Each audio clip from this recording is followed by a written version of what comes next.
The healing of the paralytic. Jesus had instructed his followers to get ready for a new preaching tour through Galilee. The leader of the apostles, Andrew, had already announced that the camp would be closed, and all interested parties were preparing to go home. The 6 spying Pharisees were still in the camp, observing every move Jesus made to gather evidence to trail him. But over the span of 5 months, 3 of these Pharisees became impressed by all they experienced, and the seeds of the gospel began to germinate in them. In Jerusalem, meanwhile, Abraham, a young influential Pharisee, had openly converted to the kingdom. He was publicly baptized by Abner in the waters of Siloam. All Jerusalem was in turmoil because of this event, and immediately messengers were sent to Bethsaida to recall the 6 spying Pharisees. The new convert in Jerusalem, Abraham the Pharisee, gave all his earthly goods to the apostles' treasury. And this gift made it possible for the 100 evangelists who had been trained in Bethsaida during these 5 months to be sent out without the worries of money. On Friday afternoon, October 1st, when Jesus had his last meeting with the newly trained evangelists, one of the most exceptional events of his public ministry took place. They were sitting in the large living room of Zebedee's house. The 6 spying Pharisees from Jerusalem were also there. The house was completely surrounded by large crowds of people, straining to catch something of Jesus' speech. While the house was overcrowded and completely surrounded by eager listeners, a paralyzed man was brought to Jesus by his friends on a small bed.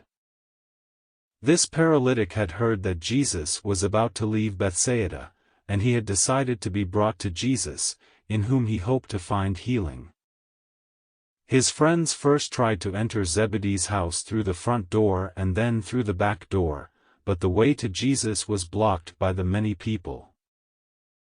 The paralytic would not accept defeat. He told his friends to get ladders, and with these, they climbed onto the roof above the room where Jesus was speaking.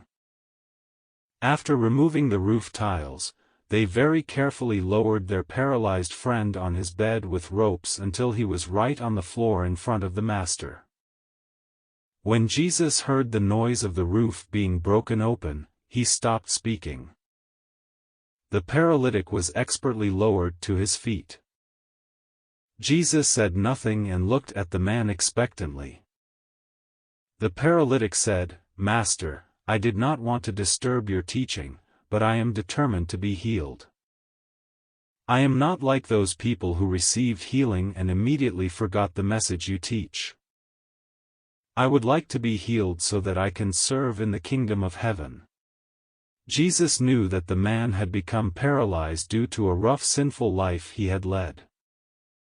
But Jesus also saw his great faith and said to the paralytic, "Son, do not be afraid, your sins are forgiven.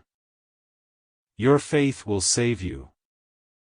When the Pharisees heard this statement from Jesus, they began to say among themselves, "How dare this man speak like that? Does he not understand that such words are blasphemous? Who can forgive sins but God alone?" Jesus, who in his spirit perceived that they were reasoning thus among themselves, said to them, "Who are you to judge me? What difference does it make whether I say to this paralytic, 'Your sins are forgiven,' or 'Get up, pick up your bed, and walk'? But so that you, who are witnesses of all this, may know once and for all that the Son of Man has authority and power to forgive sins on earth, I say to this paralytic man, 'Get up, pick up your bed, and go to your own house.'" When Jesus said this, the paralytic stood up, and while everyone was shocked, making way for him, he walked out in full view of them all. And just around this time, messengers from the Sanhedrin arrived to tell the 6 spies that they must return to Jerusalem. When they heard this message, they began to deliberate seriously among themselves, and when they had finished their discussion, The leader and 2 of his companions returned to Jerusalem with the messengers, while 3 of the spying Pharisees professed their faith in Jesus. They immediately went to the lake, were baptized by Peter, and were accepted as children of the kingdom.